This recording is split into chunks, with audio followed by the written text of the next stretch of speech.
Join Dr. Morgan Job every Sunday from 1 p.m. for Reality Check. We focus on what must be done to flush out the fluff in your minds. The enemy of our people is ourselves, our racism and ignorance. We work to eradicate the rubbish in our heads, our irresponsibility, our love of mediocrity. Reality Check with Dr. Morgan Job. Sundays from 1 p.m. on radio you can watch. Power 102, empowering you.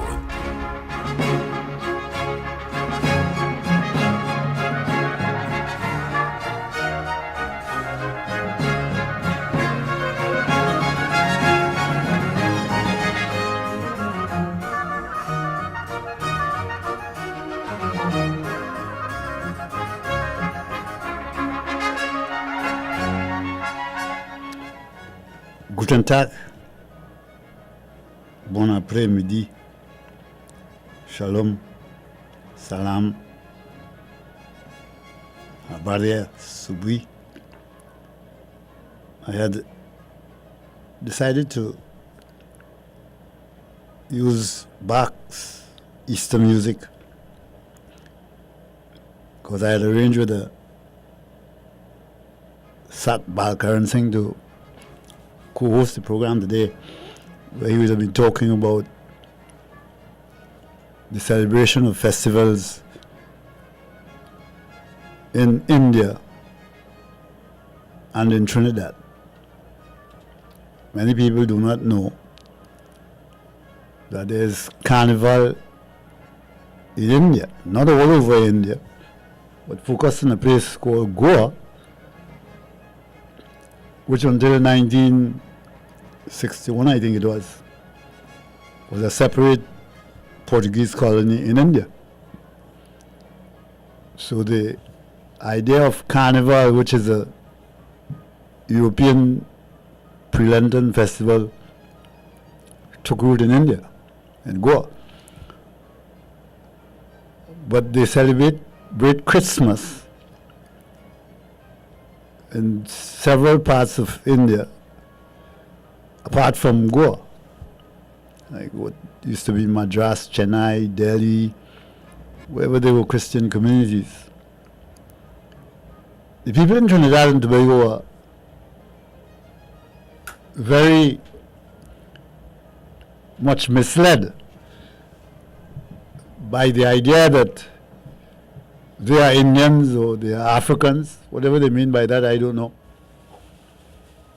I keep on telling you that it's all a mystification, an abuse of language. We need to understand that identities that are wrapped around particular words, when those identities really reflect ignorance and misunderstandings, can end up being very dangerous for the users of those ideas. I didn't see Balkaran Singh, so I will spend my time focusing more on what is to be done about Trinidad and Tobago. What is to be done about this place? It's no use encouraging people to believe all you need to do is to form a new party and find a way to win an election. We've been winning elections here since 1956. 30 years of PNM, and then we had the NAR in 1986, and after that we have some more years of PNM, and we had 5 years of Pandey, and then 5 years of Kamla. A lot of years. Yes. And the place has been sinking in its own affluence since 1956. It didn't begin in 2010. I have tried my best to guide and to lead. And I am still doing that, even if it's very depressing, the kind of things that people tell me every day. The fact that people who ought to know better still believe that all we need to do is to find some gas off Tobago, maybe. That will save the Rowley PNM, or maybe UNC when they take over, or maybe Trinidad and Tobago. That's not, it's so insanely silly to be hoping for some big oil find or another gas boom when the evidence is so clear that these oil booms and gas booms are part of the explanation for our disaster.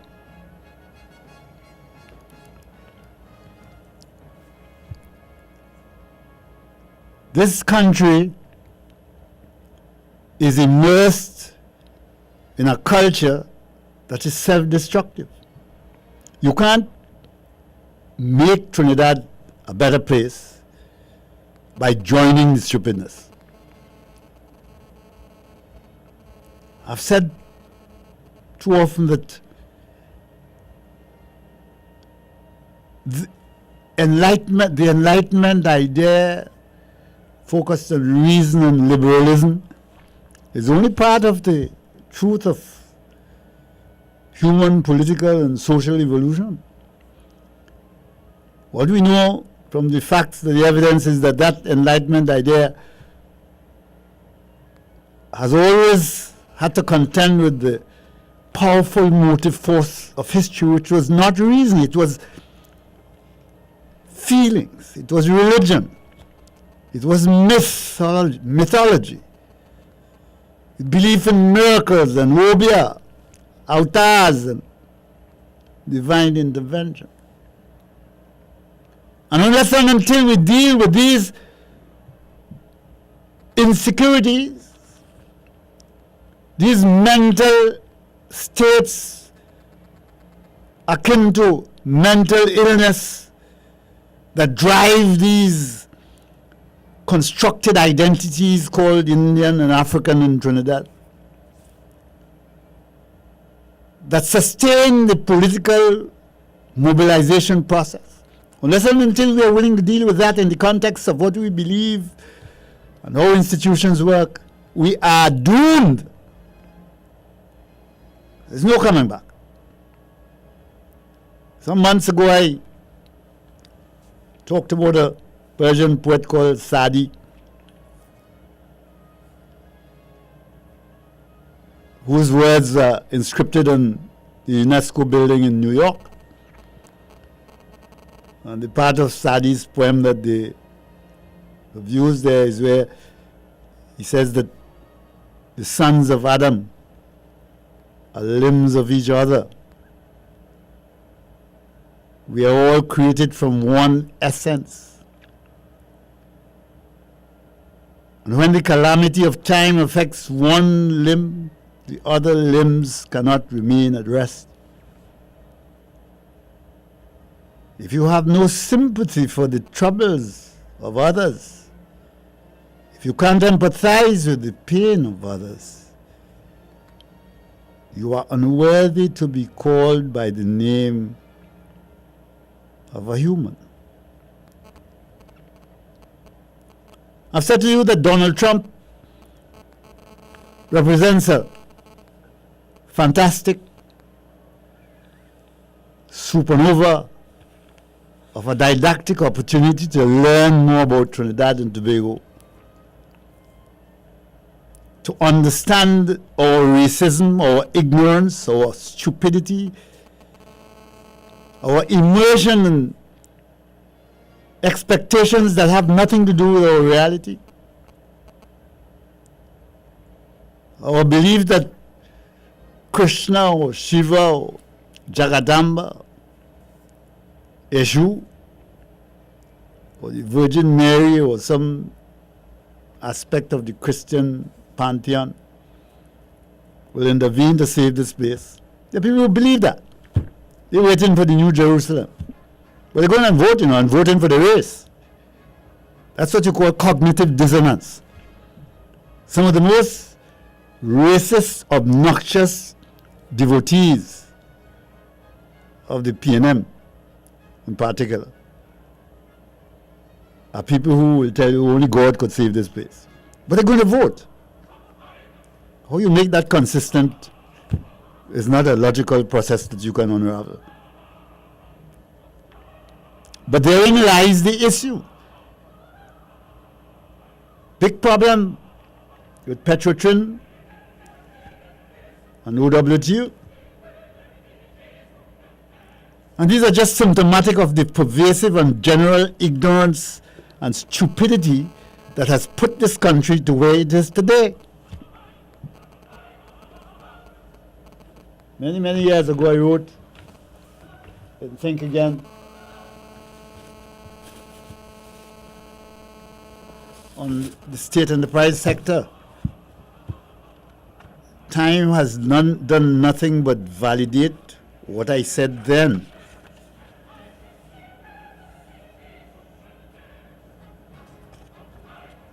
You can't believe in the myth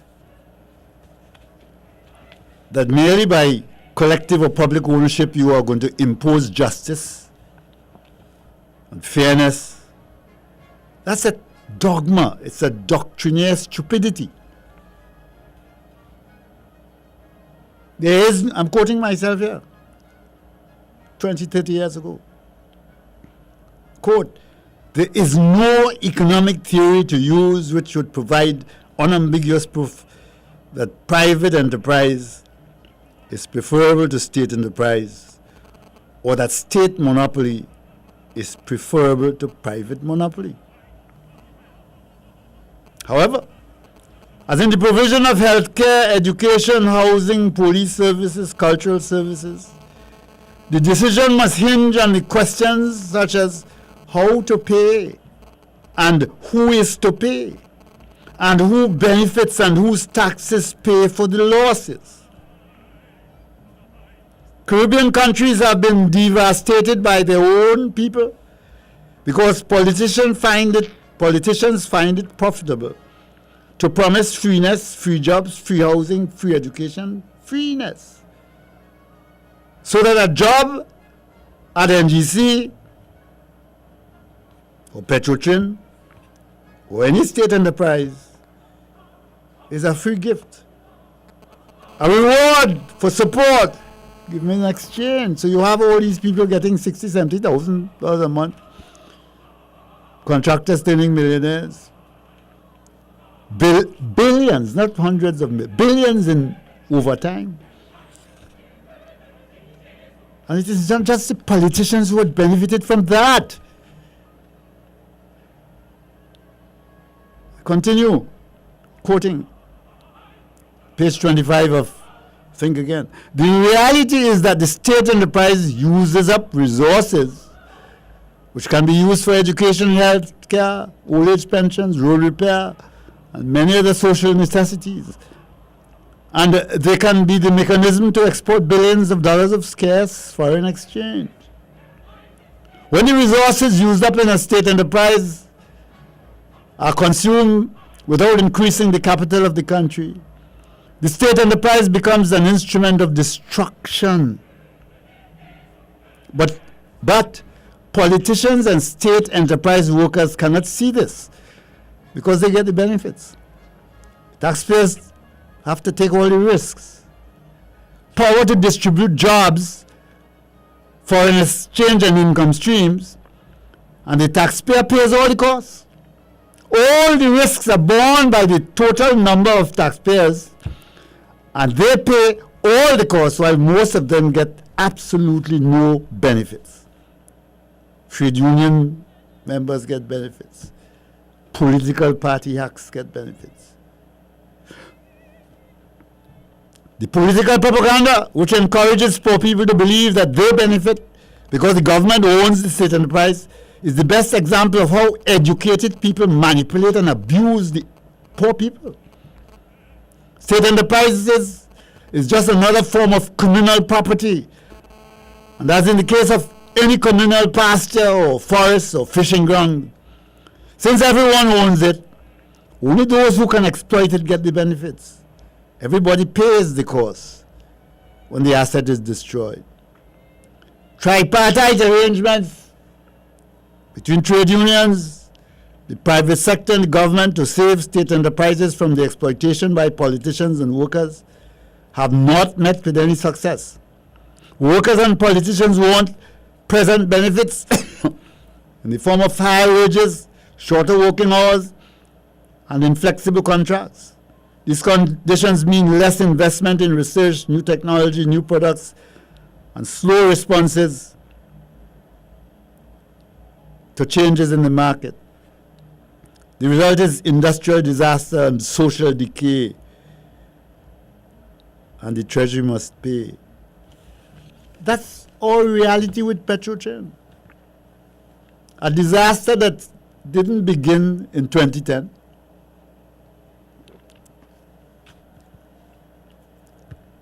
We have to understand that the word truth has a meaning. The word false also has a meaning. The utopian myths, the Marxist dogma, the PNM or UNC political dogma concerning the benefits of state ownership of Petrotin, the ports, Hilton, NGC. It's about self-interest. It's about manipulating the ignorance of ignorant people cultivated in a culture of mediocrity since 1956 to better promote the careers of narrow-minded misleaders. The instruments of production do not deliver justice or high incomes for workers or sustained economic growth merely because politicians wish it or will it or desire. It is equally ludicrous to have faith in this race party, ethnic party, purposed to bring benefits to some obia idea called the African race or the Indian race. Equally stupid, obnoxious, and dangerous to think that the party in power means that the poor people who look like the Prime Minister, they are in power. The reality is that we have a tyranny of ignorance, a tyranny of an electoral minority produced by a political system called the first past the post system that promotes racist, superstitious, ignorant people to run the affairs of this country. We are entitled to the power of an ignorant, racist minority. It doesn't matter whether it's UNC or PNM, that's the reality.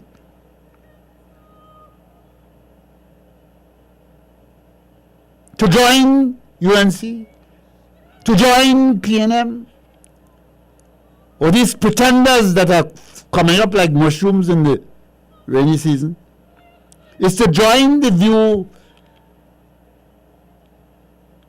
that we are all merely stereotypes. That anybody with enough money can hire somebody from America to create a soundbite and a slogan, put it on TV, and have a set of idiots voting for the race. It is to condone these invidious, vicious partitions of humans into moral types based on affective criteria like skin color, how you look, you have straight hair or kinky hair. To join these intellectually bankrupt organizations is to join a worldview, as the Germans would say, a Weltanschauung, a set of beliefs that is decadent, that is tribal, that is backward. It is to believe in obia, in myths, or miracles to save this place. And it is to ignore entirely, completely, the purposes of the Constitution of the Republic of Trinidad and Tobago. No finding of gas off Tobago or some new oil field is going to save this place. Every energy rent boom left us more decadent, more empty, more vulgar than we were before. It's in the documents there. Go read that 1983 document produced by William Demas and Frank Rampersad and Victor Bruce and Eric Sincere and some other people. Bob, I think Bob was in that team. It's there. It's in the Parliament Library. It must be in Nallis. Go read it. I'm talking about 1983. That was long before 2010. We have to understand ourselves. That technology and international trade explains the patterns of employment or growth and decline of industries here and abroad. It is not the ideas of Donald Trump or his Bible Belt ignorant illiterates that will determine investment in steel or fracking for gas or investment in aluminium or coal. We have the identical problem here. Trump is an ignorant man, exploiting ignorant people, racist people. Identical problem in Trinidad today, the 4th of March, 2018. A mass of people who don't understand that it's only by increasing worker productivity that you will increase worker income. You cannot sustain increased income relying on that you will have a next gas boom or next oil boom and put in Kamala back there, she going to get money to give us. William Martin Lewis taught me very early, roll back to the land movements are economic nonsense. Because the reason that in every developed economy, the agricultural sector declined was that the only way to increase agricultural income and wages is to remove people and put them in industry and increase their labor productivity. Nobody has ever discussed these things with the people except, of course, Morgan Joe. But you want to listen to Marlene MacDonald. You want to listen to Keith Rowley. Whatever Smith is his name, I can't remember his first name, some ministers. Ignorant people. Con men. Jobbers. The same worldview and mentality of Padarat. Nothing to add to help the people to understand the dire circumstances that they're in. It is fact, not fake news, that the standard of living of fast food workers in KFC or what's the next place they have there? Well, you know them, you go and eat there every day. It depends on their productivity. And how many alternatives for that particular job the employer has to contend with. The standard of living of workers everywhere on the planet Earth depends on that idea of productivity, not on who owns the business.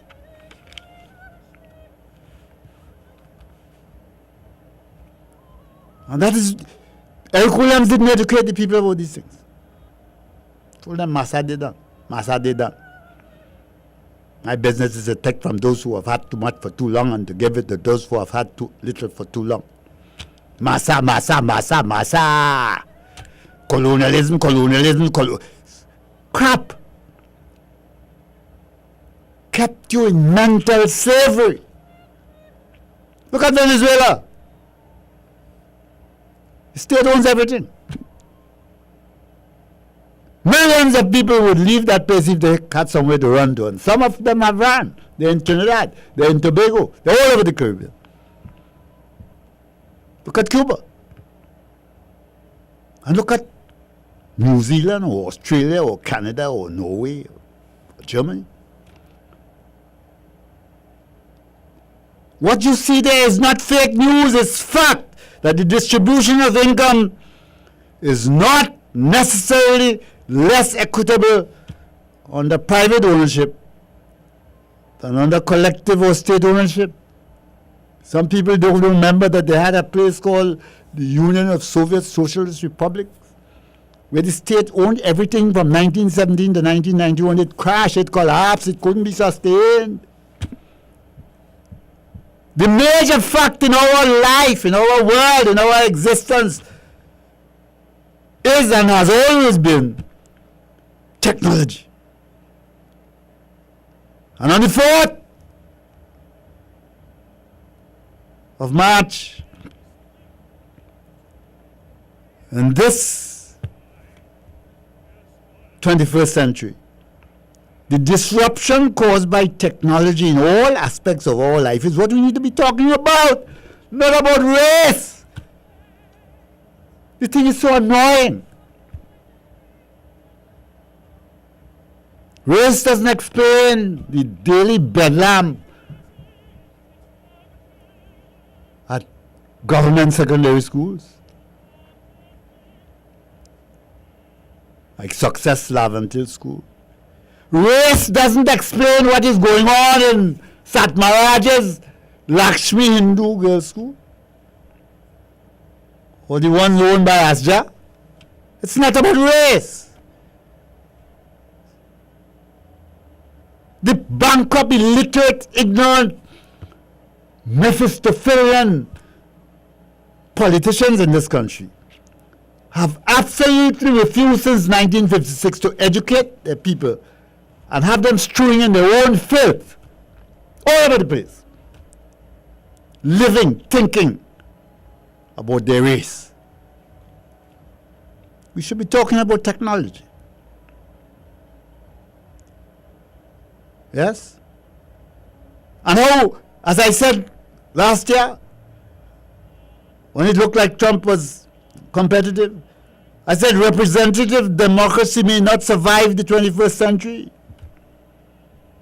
It may not survive the alliance of the oligarchy with money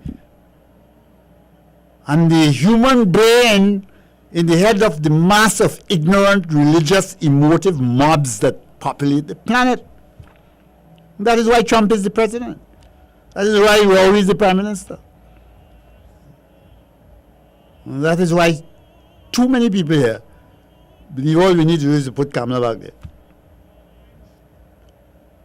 That alliance between ignorance and a brain that is animated mainly by passion and emotion and excitement, it is what ISIS is all about. It's the best explanation for Viktor Orban in Hungary, Eastern Europe, Turkey. It was Hitler in Germany in 1933, Mussolini in Italy. It is technology, not ideology, not any ism like socialism or capitalism or communism that we must be studying and talking about. The massive redundancy of workers that are to come because of robotics and the impacts of miniaturization on medicine, law, teaching and learning. All these things are being subverted by technology, but we're talking about race. A totally non-existent idiocy that only serves the interests of ignorant conmen in the UNC and the PNM.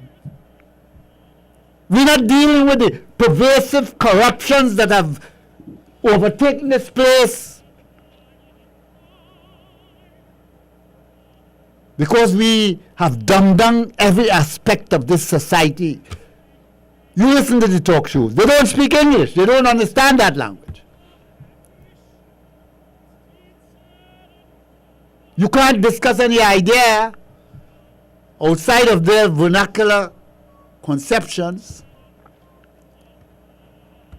they turn it into a joke. Let's go for a break.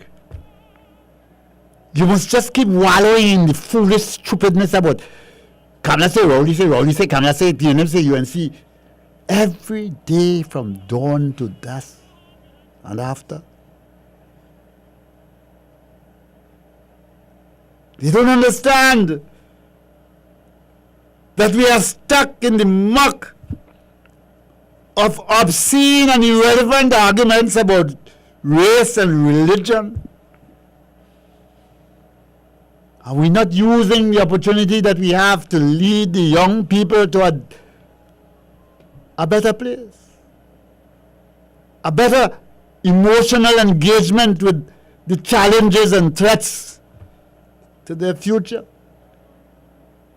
I said last week that Dr. Rowley, without knowing it, or perhaps knowing it, was a recruiter for ISIS when he refused to answer what he and Louis Farrakhan was talking about. And that meeting they had, secret meeting for hours. And I explained what I meant. That Louis Farrakhan cannot go to any European country.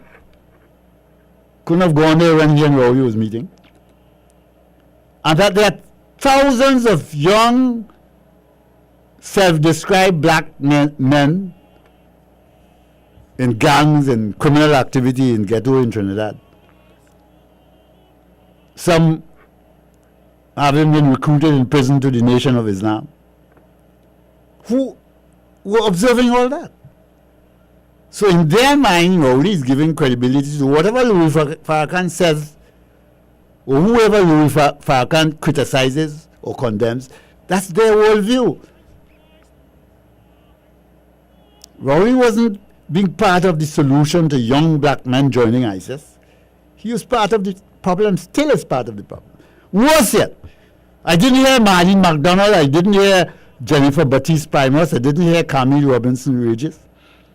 I didn't hear any one of them explain to these young black men what the CIA and the Homeland Security and MI6 and MI5 and the German security people, the French, all these people have a bundle of evidences on the internet. Morgan Job didn't put it there. That says that the best explanation for so many young people in the Middle East joining terrorist movement is the billions of dollars that have been funded to Salafist Wahhabi groups by the government and the rich people in Saudi Arabia. I didn't write it, it's on the internet. You can't go criticize it. Say that the CIA and all these people, I said the 9/11, they had a 9/11 commission in America that put together a document, I have a copy of it somewhere in my library, that said the same thing, that 15 of the 17 terrorists that fly these planes into the Twin Tower were Saudi citizens, Salafist Wahhabi people. How many millions of Salafist Wahhabi money has flown into Trinidad since 1990? And how has that affected the young black men in the ghetto? No discussion about that. We know what the British, we know what the French, we know what the English are doing about it in terms of remediation, in terms of education. What has Rowley done? What has Marlene McDonald done? What has Nafiza Mohammed done? What has any one of them done to educate, to uplift, to emancipate these children from the burden and the thraldom of ignorance? Nothing.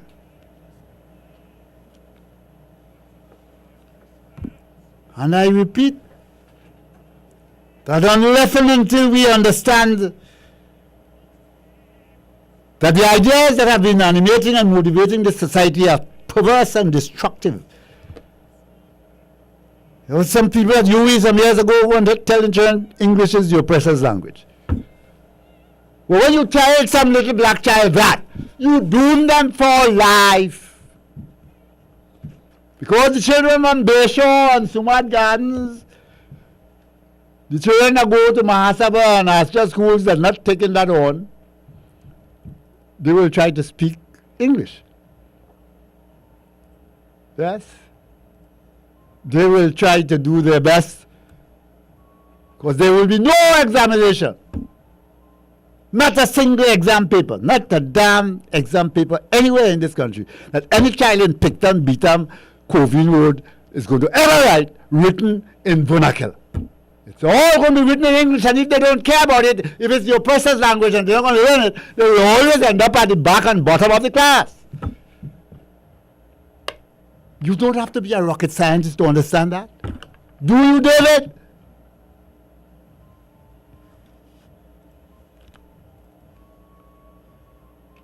So, it is manifestly idiotic and false to assert that only the ideas of Anthony Garcia, is it Devon Smith is the fellow name of the minister? Daryl Smith. The ideas of Daryl Smith and Shamfa Kudrow and Marlene MacDonald and Fitzgerald Hines and Camille Robinson Regis, Jennifer Batiste Primos, Edmund Dillon. A whole cast of mediocre clowns that their ideas and their view of the world is going to save Trinidad and Tobago. It's not going to happen.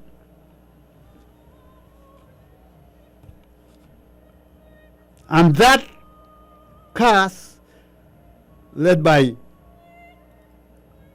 people like Coleman Bear and Keith Rowley, who obviously are out of their depth. What I call there's a Greek word that you should look up, epigonai. E-P-I-G-O-N-I. They are the epigonai, these people who consider themselves so suffused with competence and knowledge. They are the epigonai of Eric Williams. And that initial cast that included Patrick Solomon and Winston Mahabia, John Donaldson, A.N.R. Robinson, they represented hope. But within that hope was a disaster unfolding, where the mass of the people were never led to understanding. When somebody tells me in the airport last week, a week before last maybe, Dr. Job, the leaders, we lack leaders, we don't have leaders. Well, Rowley's a leader, Hitler was a leader, Papa Doc was a leader, Eric Gale was a leader. Yeah? Duchedi was a very good leader. Al Capone was a leader. Every idea of leader, if it is to have any meaning in the language, must also mean that this leader has followers. The word, that is not fake news, the word leader has no meaning outside of the context of followers. So who are these followers and what are these followers following and where are they following to go, what they want? That's the problem in Trinidad and Tobago today. That we have been immersed in the culture of the followers, and the culture of the followers is decadent, decrepit, odious, dependent, toxic, racist. And that is what is driving this society. Not just about leaders, my dear.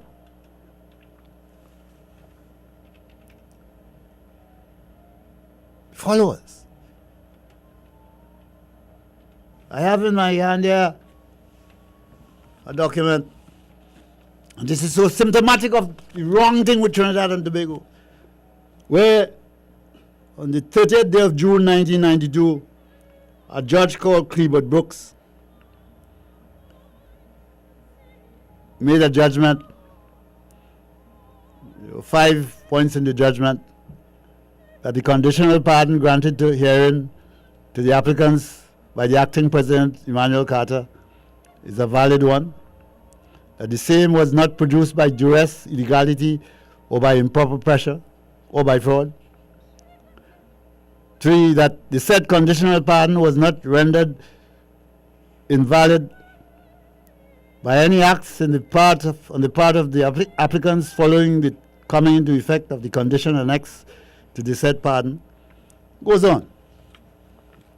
And the appeal court in Trinidad and Tobago, the appeal court was Clinton Bernard and Sharma, I think it was, and Hamel Smith. They say Cleveland Brooks was right. I remember quite clearly my own mind and my own judgment at the time, but I don't want to promote myself. So I'm going to quote what I think Lloyd Best said. Lloyd Best said, but they had to be crazy. Brooks had to be crazy. Lloyd Best said that. I hope somebody's going to look somewhere in the newspaper because he would have, I think I would have read Lloyd Best saying that. I wouldn't have heard him say it on the radio or anything. That Cleveland Brooks have to be crazy. How can he say that? Now, Lloyd Best, as far as I know, wasn't a lawyer, but he was thinking just like me. How can Brooks say that? Now, I've read all the affidavits from Canon Clark, Lincoln Myers, Joseph Tony, John Humphrey. Was that one that died from diabetes? A UNC man. He's the one who walked out with the copy of the amnesty in his pocket. The name just ain't coming to me. But all these affidavits are there in the documentation. You can go read them. And the Privy Council people, just as Lloyd Best would have said over that, I would have been thinking, how can you say this when long after Nolly Clark presented Abdullah with this thing, or this signed copy of amnesty, these people had gun in their hand threatening people and making demands. So on page 108 of the All England Law Reports, you will read, but before I read that, when it went to the Privy Council, the Attorney General of Trinidad and Tobago and another versus Philip and others. Privy Council, Lord Keith of Kinkell, Lord Joff of Shively, Lord Brown Wilkinson, Lord Wolfe and Lord Lloyd of Berwick. And this is dated here 4th October 1994. No. 7 to 9, well, these might be the dates of the sitting, 7 to 9, 13 to 16 June, 11 to 13 July, and 4th October 1994. Trinidad and Tobago pardon granted subject to lawful conditions, pardon, power to pardon, future offences. These are the topics that the Privy Council is looking at. We're running out of time, so we're just going to go straight on to what the Privy Council said. And I'm quoting, after they go through their analysis of all the evidence, all the documents, this is what they said. The result, therefore, of the decision of the board, that is the Privy Council, is that the pardon was and is invalid.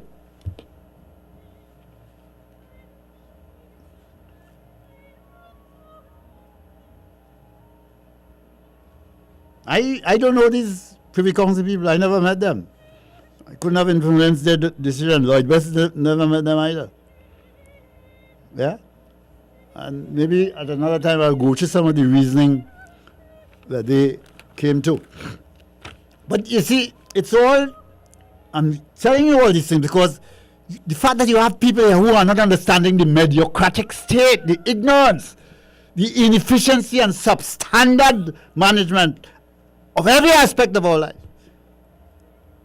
You're not going to fix the police or the teaching service or anything here until you start understanding that we got to remake this country from foundations based on the idea that some people don't deserve to be in charge. They don't deserve, they could be in the classroom, but in class, not teaching, not leading.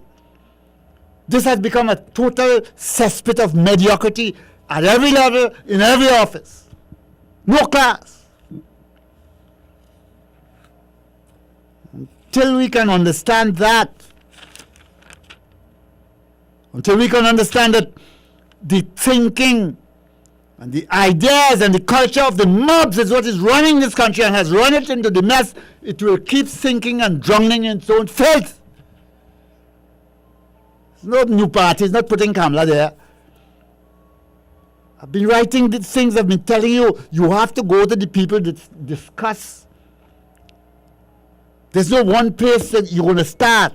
You've got to start with the ideas, the nasty, stupid, racist ideas that have been driving people, the religious obscurantism and nonsense. I see we're going to give me a few minutes. Lecture? All right, well, but open the lines. 222-8255 and 612-8255. We will go nowhere until we understand that our ideas and our beliefs and our thinking is the problem. Them Indian, them African or them Creole. It's not them, it's me is the problem. Yes? There's a man called Alexis de Tocqueville, who the person that I've been reading over the years, and he has a statement here consistent with what I'm saying, that people living in their own little cocoon, you tell them the idea that they can call, and the lines are up. Don't call me to talk about race, because I'm going to tell David to cut you off. Stupidness! Good afternoon. Yes, good afternoon, Mr. Job. Yes. This is Francis' friend, Mr. Belmont. You have Yes. a very good program. But one thing worries me. Why it is some effort is not being made to have you heard more often, more... Because I'm not talking race, I'm not talking the stupidness that Rowley and Padarat and Kamala and they want to talk. I'm not talking what the 1% want to support. They want to keep the people out there. That's what happened in Germany. That's why Donald Trump is the president.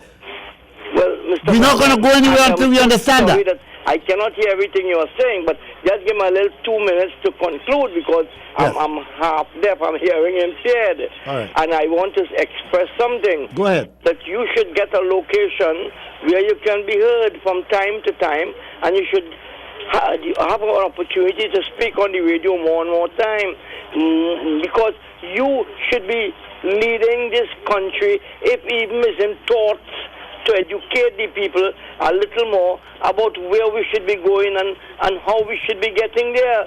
Without that, talking for a little hour on a Sunday, I don't think enough people hearing you to begin with. Thank you very much. Bell. Yes, I have a call. Good afternoon. Hello, good afternoon. Yes. Yes, good afternoon. I'm Dr. Job. Magdali, pleasant good afternoon. Yes, good afternoon. I wonder if Mr. Belmont will put his money where his mouth is.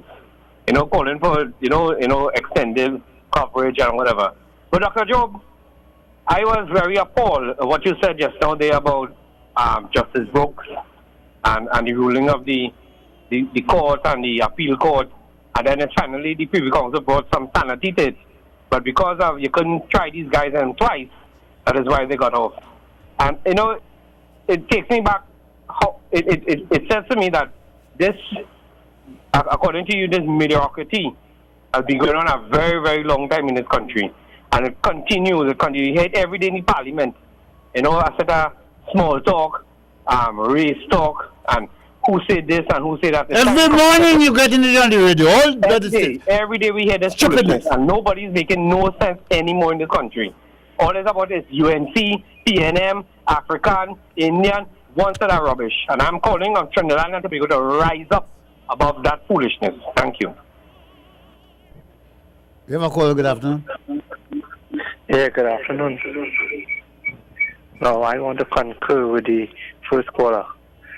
Now I'm asking Mr. McDaddy if you have any powers that be to ensure that Mr. Morgan Job get back on the morning program, because we need this kind of education on the morning program. I don't have that kind of authority. Well, somebody in management. Well, they are listening. Yes, thank you. Have a call. Good afternoon. Yes, good afternoon. Yes. Dr. Job, it's the first time that I have listened to the whole show, and I am pleased with what you have said today for the very first time, because there were times when I disagreed with you, and I just, changed the station. But I listened to the whole thing, and I agree with you totally. It is too much rubbish. Every day, the same thing over and over and over. I agree with you 100%. Thank you.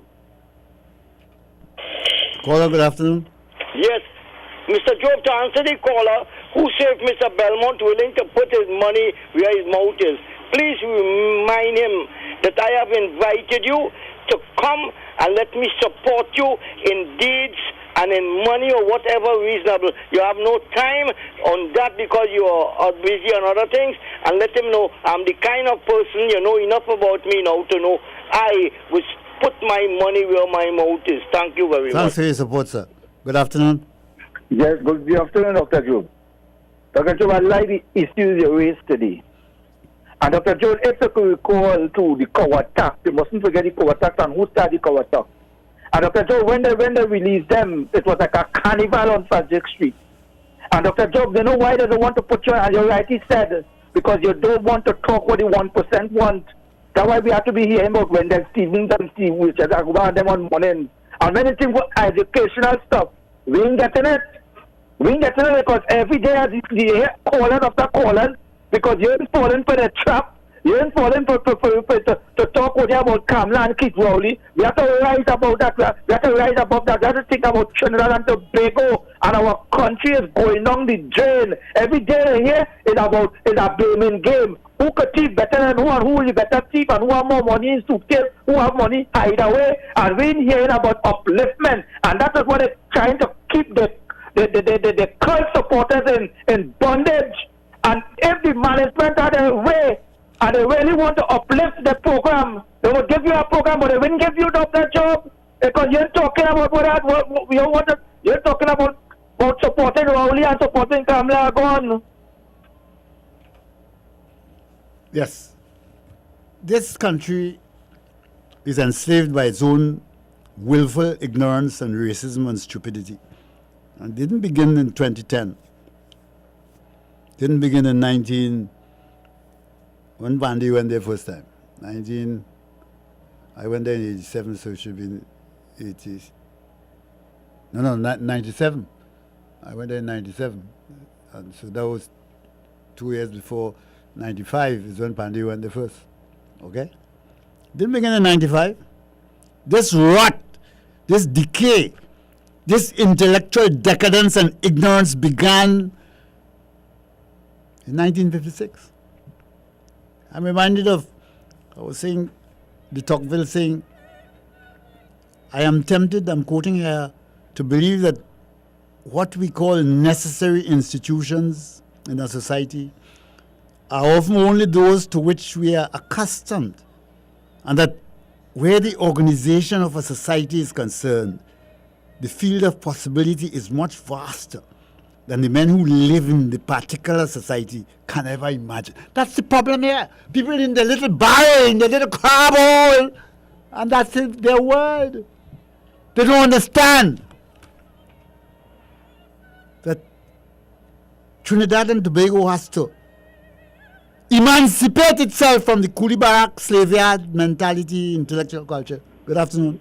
Good afternoon, Dr. Joe. Yes. Trinidad and Tobago, we need to listen to what Dr. Joe is saying. He's saying that what gentleman is saying, advocating, we need to make more educated decisions on who we choose to run our country. And the issue is not about all of a sudden when election comes, all of a sudden who is in man, all of a sudden who is middle alike. and during the whole 5 years, they can't remember you. Nothing for you, nothing to help you, to edify you, to educate you, and that's what the man is advocating. Listen, get ourselves more educated so we can make more educated decisions to choose our leaders. It's simple as that. Yes, good afternoon. Good afternoon. Hello? Yes. Mr. Job, Yes. let me tell you, one symptom, a little symptom of what you're talking about and what the other caller was talking about. I am on the Churchill Roosevelt Highway now, and the paving is so lousy, that luckily I was the only car on the road in that kind of Paget, St. Augustine area, because my car, because of the paving, there's a hole. When it rains, there are several holes along the highway. When you get into it, you slide, you're out of control of your car. And I was driving at 60 kilometers an hour. And this puddle, I was just swept over on this, with this puddle. Luckily, there no other cars were coming up the road. And this is a time, Mr. Job, wherein I would like to see certain people held accountable for these things. This is life-threatening business we're talking about here. I don't know why this country, why are we so committed to being a third world country? Fifth world, which third? Well, exactly, right? These people are being paid millions and millions and millions of dollars, and we're getting, and I'm not only talking about them, shoddy work in every single way. You know, it's something, we have to do something. You gotta change your thinking. Stop promoting mediocrity in every sphere. Stop promoting race. Stop listening to Marlene and Rowley and Padarat and these jokers. Con men. Demand, find a way. How did the Japanese do it? How did the Finns do it? How did the Swedes do it? How did the people in Singapore do it? They did it. But we continue to send 3,000, 4,000, 5,000 children to Form 1 secondary school every year in this country. Illiterate, enumerate, can't read. Exactly. And you expect to get a different country. You have people in every service, the police, you listen to them talk, they don't know English yet. They have big stripe and all kind of thing, khaki and all thing. Ignorant. They are lawyers. That's the problem with Trinidad. We don't understand the meaning of the word excellence. We don't understand that elite is not necessarily a bad word. Elite. You need to get assist. When Brian Lara was batting, wasn't he the best? When Dwight York was kicking ball, wasn't he the best? They weren't the elites. What's so wrong with that? Why everybody must be sinking down in the gutter, in the ghetto, in the crap? And that is what is running this country. That is what the cabinet is about. That is what you see anywhere you look. And until you own that problem, until you recognize it, until you join with me to get enough people, you can't sway the 30% who are immersed in phobia and stupidness and religion. You can't. They're there. You have to live with them. You have to have a modus vivendi with these ignorant, dangerous people. But you need a critical mass of understanding. If this place is not to end up Venezuela, Haiti, Cowbelt, India, Congo, this is where we're heading. Because our own problem that since 1956 we have deliberately promoted racism and mediocrity as politics here. Stupidity. All of these one down in the slime and slush and muck. I am not going there. I never wanted to be there. And for that, I've been vilified and calumniated. To the last breath that I will ever draw, I will keep on telling you what I know to be the right thing. There's some people who want to be where they are. And this world will never be ordered as a paradise. We need to restrain the power of the 1%, but we can't abolish the 1% or kill them off or exile them, or say that they shouldn't take part in politics. What we have to do is to have arrangements that neutralize the power that they have now. and make it transparent and lawful.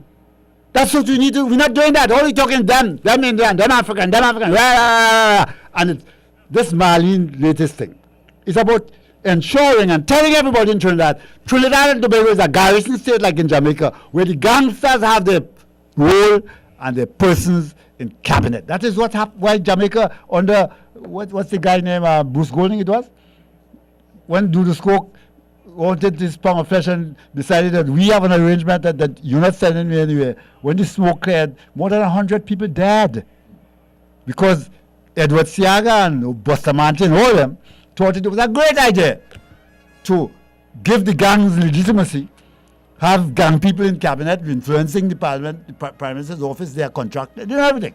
That is where Trinidad and Tobago is right now. So you have the narco-traficantes and the mafias, the Chinese triads and all these things, and the black economy is flourishing. You are in a criminal state, a criminalized state. You are in a dangerous place, and you're not going to get out of it talking damn stupidness about who's African and who's Indian. There's no such thing. Never was. Thank you.